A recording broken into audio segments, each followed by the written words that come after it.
Hello, everybody, from Studio A in Texas, USA. It's the award-winning All Things Automotive Car Talk Show in real time. Just ahead, review of our new car of the week, the 2020 Cadillac CT4.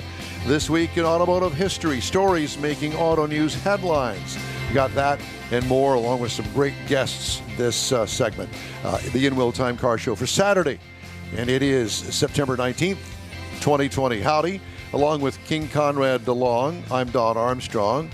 That guy over there, that is the mysterious David Ainsley, our chief engineer guy. And so Mr. Mars is out today, and sitting over in his usual position off camera is Jeff Zekin, and thank you all for being here today. I'm just going to go ahead and apologize for whatever is going to take place. Ahead of time? Ahead of time, because you know me. David and I go way back in broadcasting. We worked together at KPRC Radio, and so a long time ago. A long time ago, and I notice all the KPRC license plates behind me. Yeah, that's right. The ones they made in prison. The ones they made in prison, Jeff says. Yes, that's right. All right, so we have some interesting guests lined up to talk to, and joining us right now is Nicole Wakelin and Alice Chase. They are journalists, and they're also in this rookie Rebelle Rally team. Hello, ladies, and thanks so much for joining us. We really appreciate it. Hey, Don. Thanks for having us. Well, yes, it's great to have you here. And so what is the rally team going to be doing? I understand it's an off-road, women-only off-road race. Am I right? You are correct. It is all women, no guys allowed. It's off-road, and it's not a speed race. This is a navigation rally. So they take away our phones, they take away our laptops, they disable anything in the car. They're like, you can't do anything. Here's some maps and a compass. Go for it. So it's a time to distance rally. Yeah, right. And you have so many checkpoints you have to hit during the course of the day, and you have the whole day to hit them in a certain order. Get back by the end of the night so you can have dinner. And that's what we're doing. Well, that's why you can't have men in it, because they never want to stop and ask directions. Right. They never look at the map. We'd just be driving in circles in the desert. So, yeah, that's why there's no guys allowed. How cool is that? So where are you at with this? We're going to be in California. It starts somewhere Tahoe-ish area and ends in Glamis in the sand dunes down by San Diego. Oh, wow.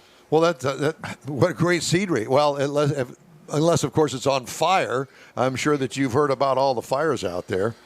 I have, and I'm just ignoring that. That's not happening. Fires will stay away from whatever route they have planned.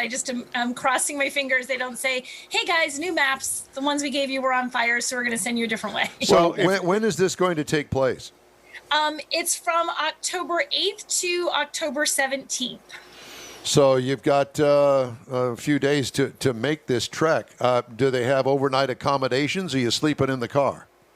We are not sleeping in the car, although we're probably pretty comfy in the car that we have. But no, we have tents, so everybody camps every night. So you're outside, with whatever you decide to bring for creature comforts from home to fit in your tent. What are you guys driving? We are driving in an Infiniti QX80.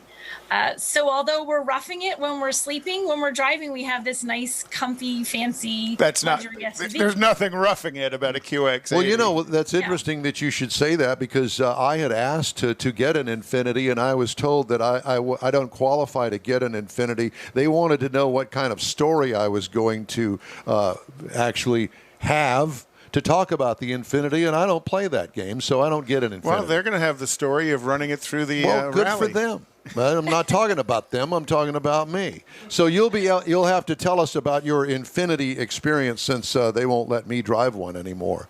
Boom, there's that. Everything you're missing. Okay, well that's good to know. So tell me about your partner. Well, Alice is going to be my navigator, so my main job is driving. I'm going to be driving it and hopefully keeping us on course. And Alice is the one who's going to be navigating. Alice is another journalist. She's actually based in Texas. I'm in New Hampshire. So we're very far away planning this, and we'll come together in California to make it happen. Well, you guys have known each other before all this? We have. It's funny. We were trying to figure out just how long we have known each other. I think it's been at least 5 or 6 years. We met somewhere out there on the automotive circuit at one drive program or another, and have been friends for a long time, and have both gone to the rally as media, and both thought, well, let's try this as actual competitors and see what we can do. So where do you guys?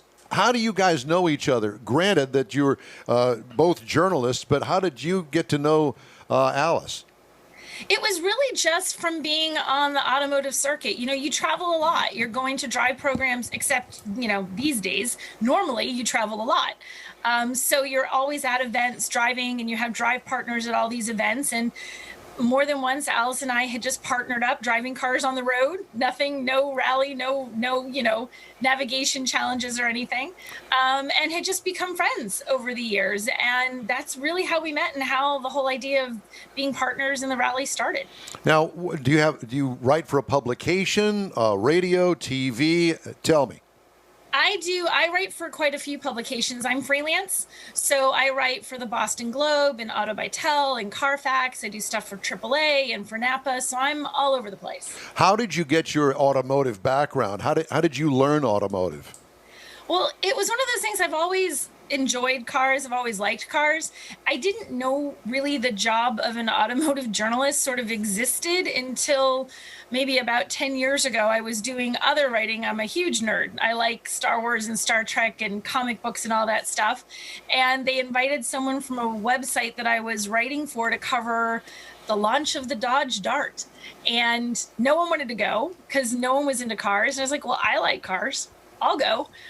So that kind of got me into it. And then it's just, you know, what I had known, and then just the process of talking to people and going out there and reading and learning and just, you know, absorbing everything you can to start knowing what you need to know to do the job. So now you've become a car nerd.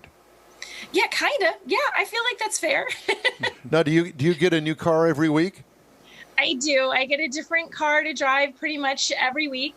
And it could be anything from, you know, fancy schmancy QX80 to a more, you know, base car. But yeah, different car every week. Well, how did you manage to acquire the QX80 for the rally? Well, it was when Alice had approached me about, you know, teaming up with her, and we had a couple different automakers that, I mean, we know a lot of them from the work that we do, and a couple who had heard that she was thinking about running the rally and said, well, before you do, come talk to us. And we talked to Infiniti, and Infiniti said, we'd really like you to do it in the QX80. And we weighed our options, and we thought, okay, yeah, we'll do this in the QX80. Oh, yeah. Well, that's hard work, isn't it? So what special techniques, I guess, what special care do you have to take considering we're still in all of this COVID mess while you're doing the rally? They've made some changes, and like we have to have a test. I think it's within, I'm going to mess up the days, but like within 5 days of when we arrive at the rally, we have to have a COVID test to make sure that we're negative. They've changed the layout of things at the campsite. Like normally there's like a big tent where we all have dinner. They're going to have things a little bit more spread out. They have more hand washing stations. We have to wear masks anytime we're in the camp. They've done a lot to try to make sure that we are as safe as possible. And I feel like they've done a lot, so I'm not super nervous about it, any more nervous than I am just, you know, living my day-to-day life. I feel like the Rebelle Rally has really taken the right precautions to try to make it as safe as possible for all of us. So tell me about the Rebelle Rally. Has this been going on a while? Not too long. This is actually the 5th year, so 5 years in. And it's the only rally like this in the U.S. And I've attended twice as media, so I've seen a little bit of it. I know what I'm in for. But yeah, 5 years on now. Now, is this all going to be off-road, or is it going to be off-road and on-road? It is, I'm going to say, and they don't give you the maps until the day of, but like 99% off-road. I think maybe we'd be crossing a road at some point, but on-road driving is not the goal here. The goal is an off-road navigation rally. In a luxury SUV. In a luxury SUV. And getting somehow from Tahoe to San Diego off-road. That'll be interesting.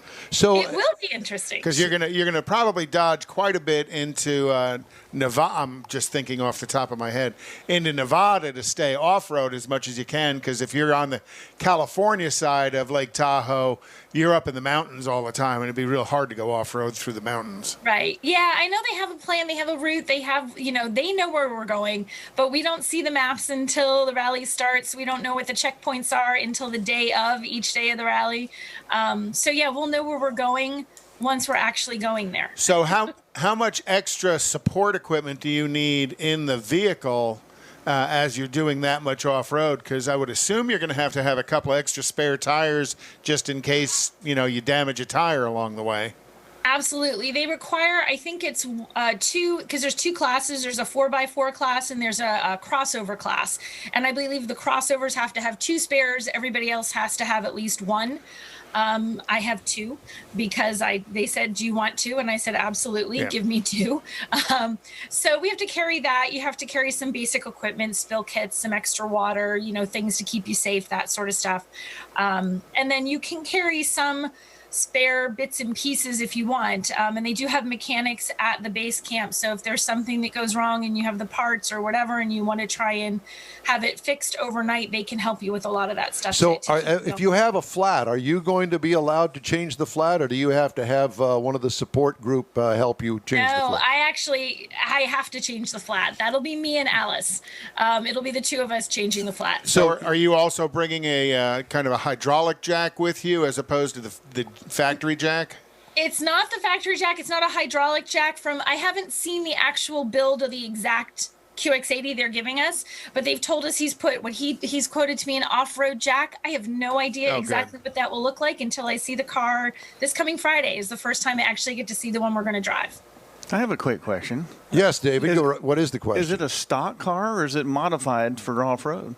It does have some modifications. I mean, we took a stock QX80 off-road in the dunes about 2 weeks ago because the rally does some training classes that you can do, and we took it out there in the dunes. So we took a fully stock one out. For this one, they changed the tires. We have some off-road tires. They gave us, I think, a 3-inch lift, changed the bumpers out, put a bunch of skid plates on there so I don't destroy the bottom. I feel like those are the big things. I think we might have a winch on the front of it too. Okay. So they did do some modifications, but like we took it on the training, stock one out of the press fleet on the training course. We did that. So you can take a stock one out there. Really? Okay. Well, Yeah. I want to continue with this conversation. We're going to take a quick break. Stay with us. We'll be right back. Are you one of those people who thinks it's okay to drive stoned? I mean, what's the worst that can happen? You end up driving below the speed limit? It's no big deal, right? Wrong. The truth is, your reaction times slow way down when you're high. You not only put yourself in danger, but everyone around you. Talk about a buzzkill. Stop kidding yourself. It's not okay to drive high. If you've been using marijuana in any form, do not get behind the wheel. If you feel different, you drive different. Drive high, get a DUI. Paid for by NHTSA. A social distancing tip. While the CDC urges you to avoid close contact, like hugging or shaking hands, there are other non-physical ways to say hello. Wave, wink, use sign language, salute, smile, give the peace sign, throw up an air high five, do jazz hands. Remember, stay a minimum of 6 feet or 2 arms length away from others and stay home if you can. For more info, visit coronavirus.gov. Let's all do our part because we're all #AloneTogether. Brought to you by the Ad Council. Welcome back to the In Wheel Time Car Show. We're talking to Nicole Wakelin, and she is one of the rookie Rebelle Rally team members. And I assume that your partner Alice, who's from Texas, that she's still in bed. I mean, it is Saturday morning at 10:13. And I can't see her because she's in Texas. Do you have her here, or is she not here somehow? I don't think that we have. She's not here somehow. Somehow she's not here. She whatever. is not here. Okay, then I'm going to say, yeah, she's sleeping. It's Texas. You guys are an hour behind. So are you flying into Tahoe, or are you going to fly into Sacramento to pick up the vehicle? Actually, as weird as it sounds, we're flying into Los Angeles because where we're picking up the vehicle is closer to there. We're going to spend some time with the guys who've done the mods on the vehicle, and then we're driving it up to Tahoe. That's a pretty good haul up to Tahoe. It is a pretty good haul. We got a couple days to do it. It's not like we have to rush to do it. We've given ourselves enough time to do it. Now, have you guys taken it upon yourself to get some off-road lessons, or are you experienced in this? I just find it interesting that here you are a journalist and you're going to go off-roading, and I can't imagine you not having any experience whatsoever in doing this. No, I do have experience. Yeah, it is not the first time I have driven a car from the pavement into the dirt. I have off-road experience. I do some off-roading at home, but not the level of what we're doing at the rally. The big thing that's different for me are sand dunes. I live in New Hampshire. We don't have sand dunes in New Hampshire. So that is something that's really new for me. And in fact, we're doing some more training next weekend. We're going to be out doing some dune training that's the off-road part that's really a question mark for me. That's where I'm learning the most, but had some great instruction last weekend, a couple weeks ago. I'll have some great instruction next weekend, and I'll be ready for it. Does your SUV come equipped, or have they fitted on a winch? What if you get stuck? They did put a winch on the front of it. If we get stuck, we have shovels. We have, max tracks that you can stick under the tires to help get some traction to get out. Wow. And I have no doubt, because it's the true, I think, pretty much of everybody. At some point you're digging, you're in sand dunes. There's the chance of getting bogged down at some point is there. And also people on the rally, the teams can help each other. It's not like if you see a team that's stuck that needs help, you're just going to necessarily just you don't laugh. Yeah, you don't laugh at them as you drive by. So where can people follow your story on this as you... Well, yeah, because we can't share anything on social because Alice and I will both be, out of connection. You'll be able to find stuff. Infinity for our team is going to be sharing a lot on their social media channels.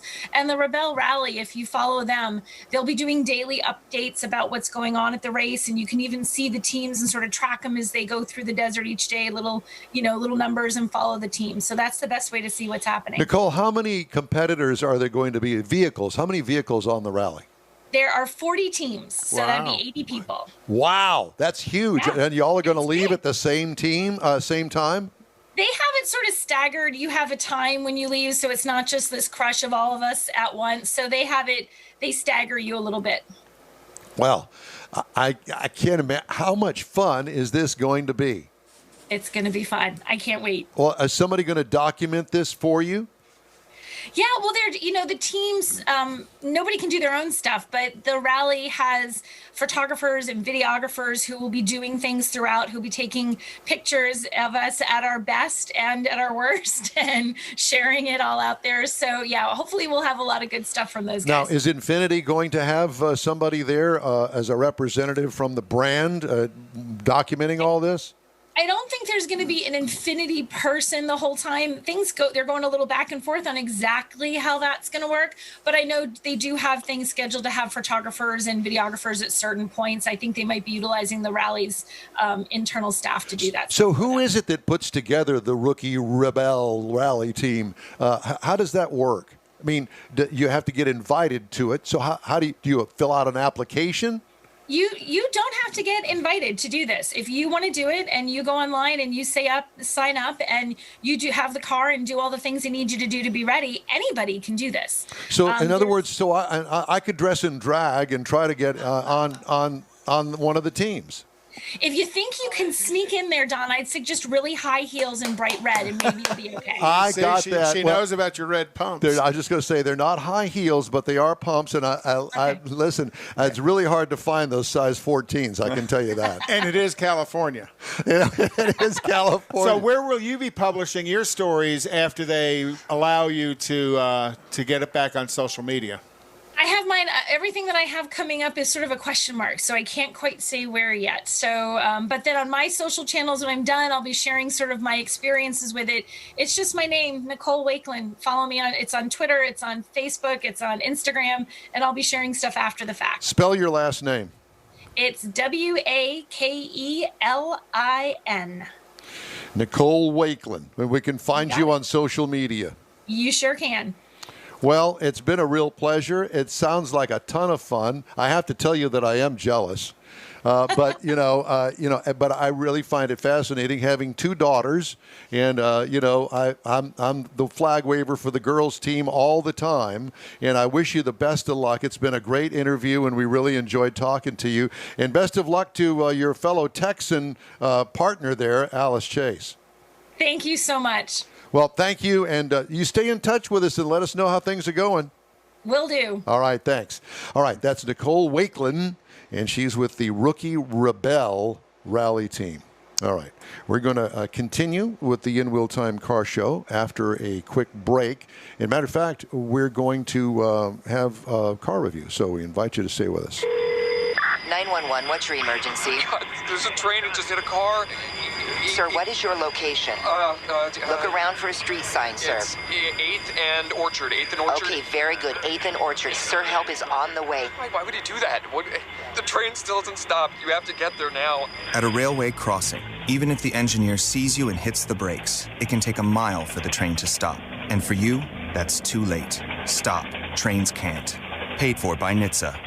Advance Auto Parts and CarQuest present the Gary Merrill Memorial Pro Modified Race with a purse-busting $7,000 to the winner. Saturday night, September 26th at Houston Motorsports Park. Gates open at 5. The commemorative Air Force flyover and racing at 6. Wear your mask. We've got social distancing and sanitizer. Enjoy dollar hot dogs and dollar beer. Advance tickets online at NASCARHouston.com. Saturday night, September 26th. Gates at 5. Racing at 6. Houston Motorsports Park. The $7,000 Gary Merrill Pro Modified Race. Bring the kids.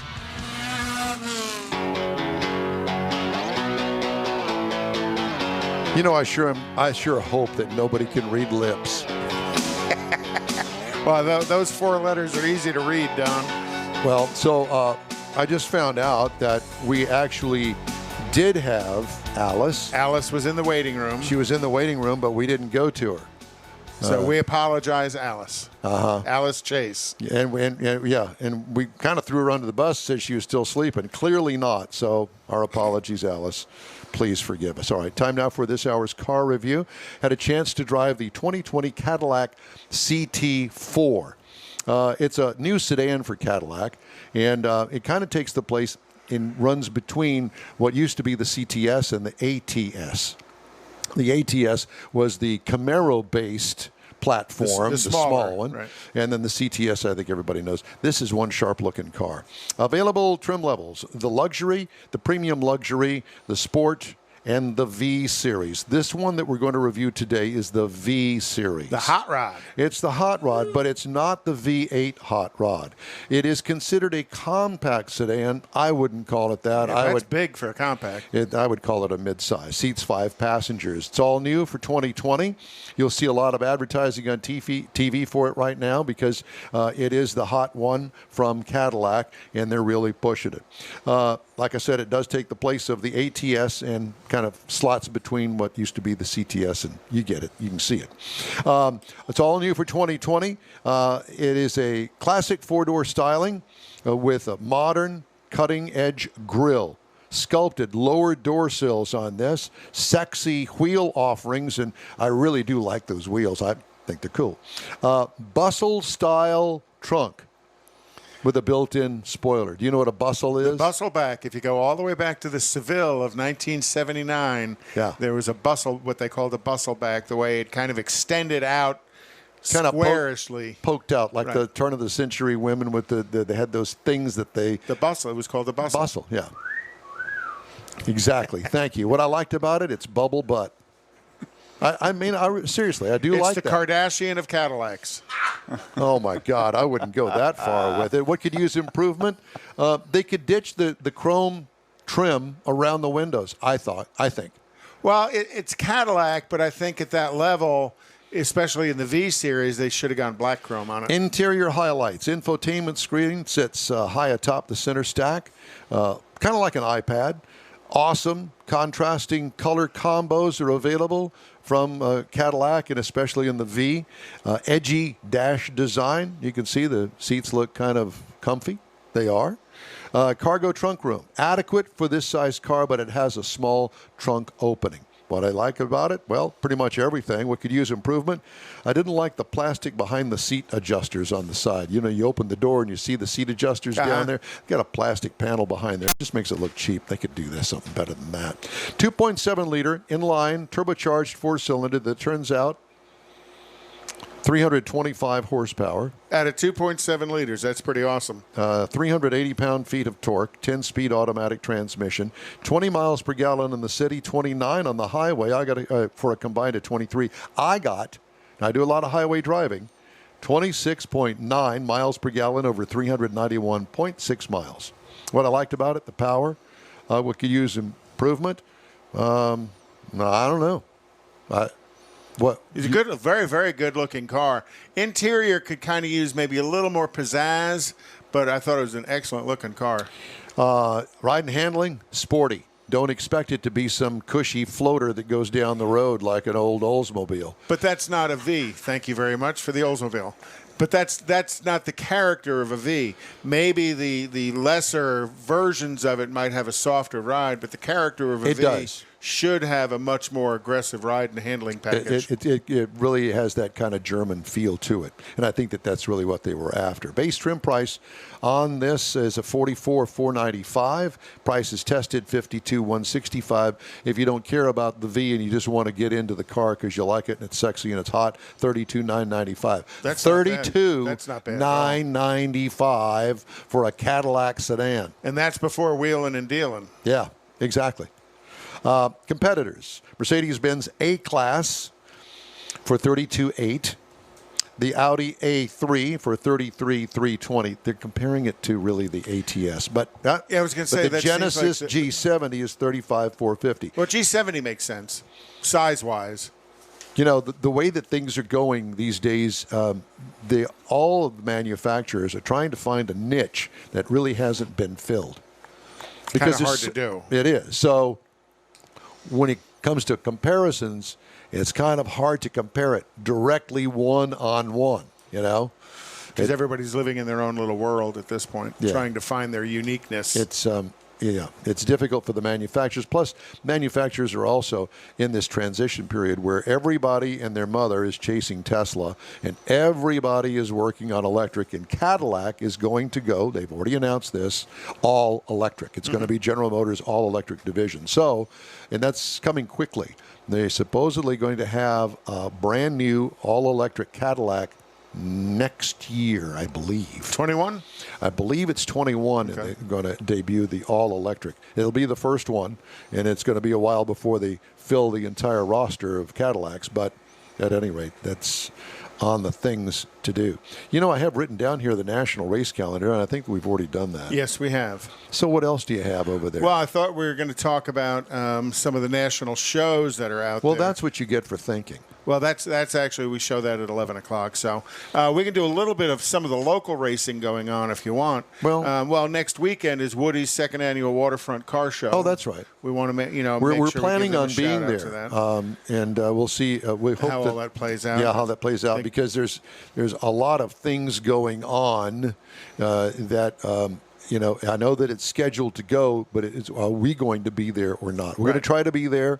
We promised we're going to be there. We're going to do our best to be there. And that's going to be a Top Water Grill in San Leon, and you go all the way to Dickinson, get on, what's it, 518? 518. And you go all the way till you hit the water. And then keep on going, and you'll get out on the jetty, and that is Top Water Grill. It takes a while from 45 to get to San Leon. Oh, it takes a solid half hour from 45 to get to San Leon. Yeah. So if you're on the, you know, and it's going to be a great show. It was a great show last year, and Woody's so well connected in the automotive community here in town. I think there'll be some real cool cars turning out.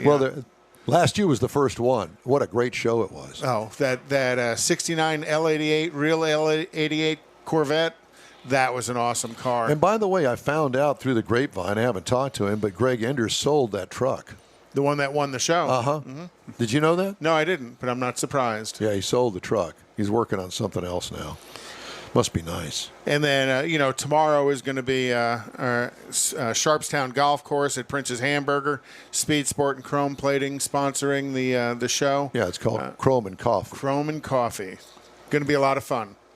You going? I am. I'm planning on being there. And as a matter of fact, talking to my buddy at Channel 13, Chaz Miller, who does a lot of features, and they're going to do a feature on Prince's and the car show that's connected to it. Oh, cool. So that'll be, I don't know, a little more than a week from now, before that airs on television. But it's something that... And then Sunday night at Freddy's in 1960 in Eldridge, Wednesday night at Freddy's in Katy, Friday night at Freddy's at Kirkendall in 2920. All right, very good. Hey, I'd like to remind you that the In Wheel Time Car Show streams on Facebook, YouTube, and InWheelTime.com. Podcasts are available on Apple Podcasts, Spotify, Stitcher, Radio, iHeart Podcast, TuneIn, Google Podcast, and Podcast Addict. The In Wheel Time Car Show continues after this. It's 4 a.m., Monday, and you're literally sucking baby snot through a tube because she's congested. Man, that's love. And if you love her that much, love her enough to make sure she's buckled in the right car seat. To make sure your child's in the right seat for their age and size, visit nhtsa.gov/the right seat. Show them you love them. Keep them safe. Visit nhtsa.gov/the right seat. Brought to you by the National Highway Traffic Safety Administration and the Ad Council. Is your business or company looking to stand out in a crowded advertising market? Looking to reach the real auto enthusiast? Well, you found it. You're listening or watching In Wheel Time, and so are your fellow enthusiasts. The In Wheel Time Car Show now reaches 500,000, and we can put together a marketing plan that will engage them in your product, business, or service. To get the tires rolling, just shoot us an email to our marketing director, Jeff Zekin. His address is jeff@inwheeltime.com.